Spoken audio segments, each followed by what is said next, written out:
and welcome to Bio Studies.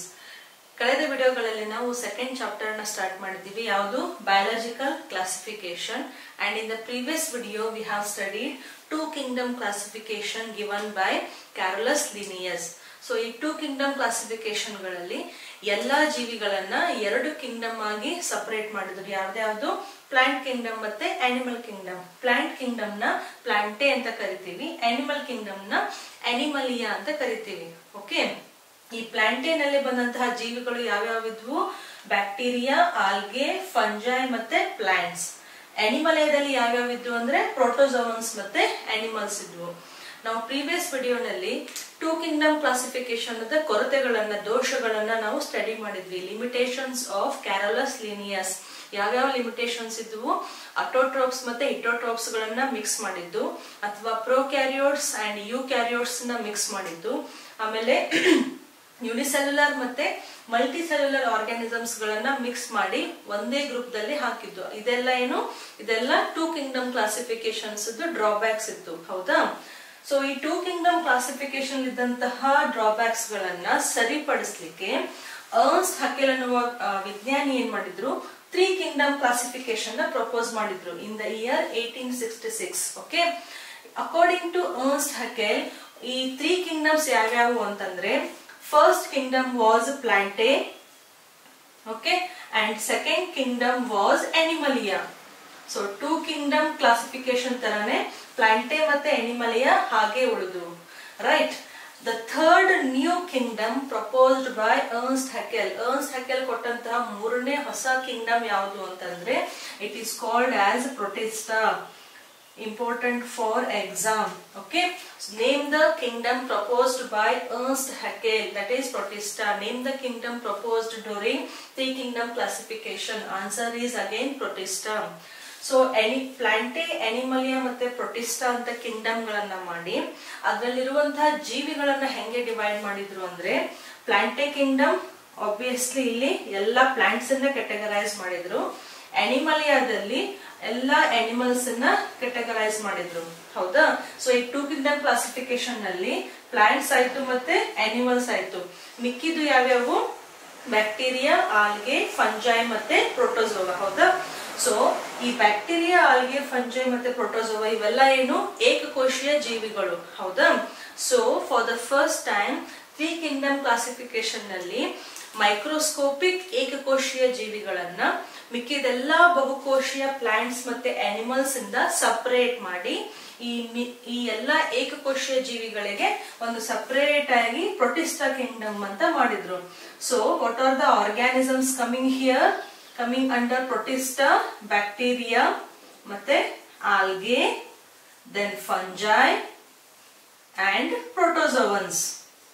I hope you are understanding. So all the unicellular organisms and microscopic organisms were separated from multicellular organisms.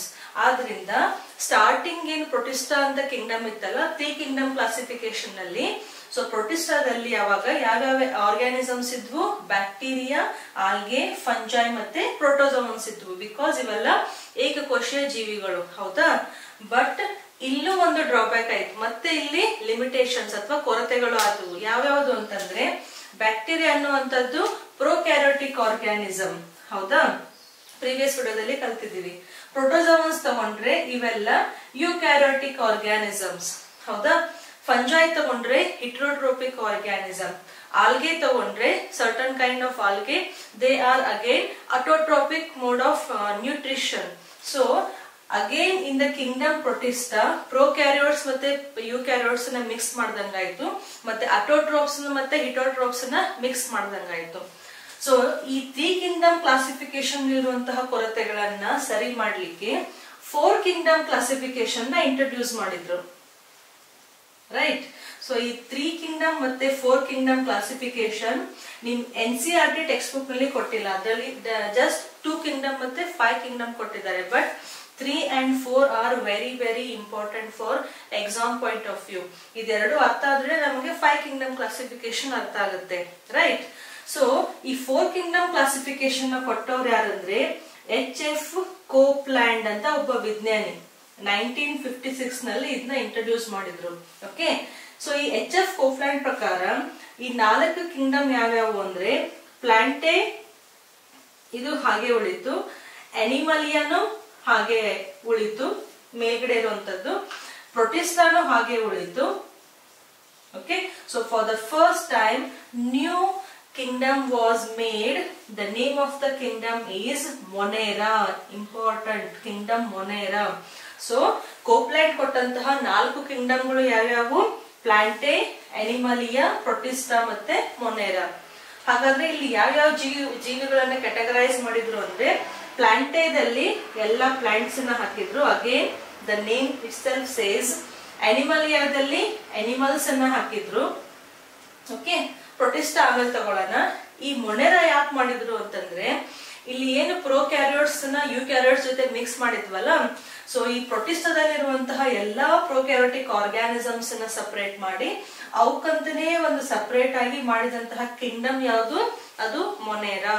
So ಈ ಮೊನೆರಾದಲ್ಲಿ all bacterias prokaryotic organisms were grouped under kingdom ಮೊನೆರಾ.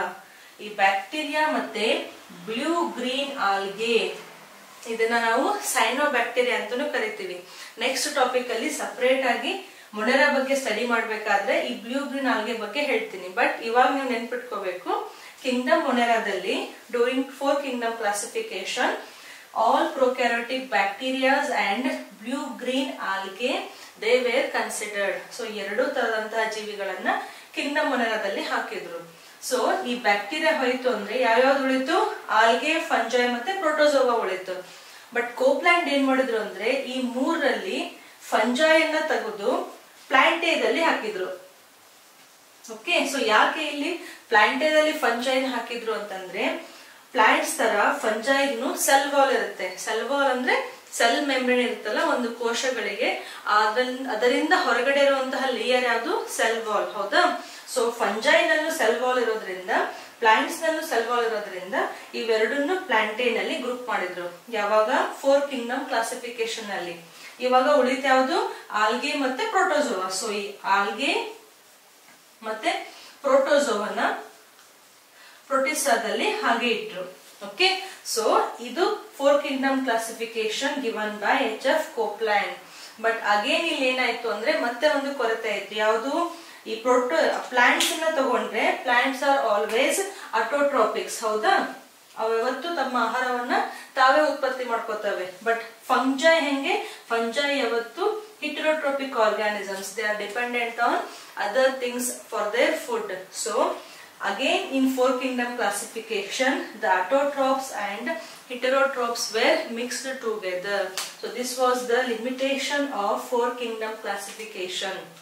So 4 kingdom classification ನಲ್ಲಿ ಬಂದಂತಹ 4 kingdoms ಯಾವ್ಯಾವು? Plantae, Animalia, Protista and ಮೊನೆರಾ.